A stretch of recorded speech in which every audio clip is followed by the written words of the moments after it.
In the last lecture, I conveyed to you the 5 ethical principles for psychologists presented by American Psychological Association, and in addition, I discussed with you 10 ethical standards which are mandatory for psychologists to follow and apply on diverse settings, and multiple roles of psychologist as a researcher, supervisor, colleague, educator, diagnostician, or policymaker, etc.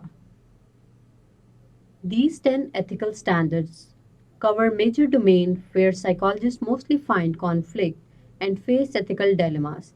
And these 10 standards are resolving ethical issue, competence, human relation, privacy and confidentiality, advertising and other public statement, record keeping and fee, education and training, research and publication, assessment, and last one is therapy. Today we will be discussing the first ethical standard, resolving ethical issue. In this lesson, you will get an understanding of how psychologists can resolve ethical issue, how they can resolve the conflict between ethics, law, and other governing legal authorities. You will also get the idea about ethics involved in reporting or filing complaints against others. So, the standard 1, resolving ethical issue, is further divided in 8 substandards. Number 1 is misuse of psychologist work. Number 2 is conflict between ethics and law, regulation, or other governing legal authorities. Number 3 is conflict between ethics and organizational demands. Number 4 is concerned with the informal resolution of ethical violation. Number 5 is reporting ethical violation. Number 6 is cooperating with ethical committee. Number 7, improper complaints. And number 8 is unfair discrimination against complainants and respondent.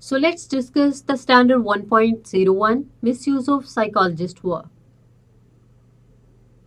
According to APA Code of Ethics for Psychologists, if psychologists learn of misuse or misrepresentation of their work, they take reasonable steps to correct or minimize misuse or misrepresentation.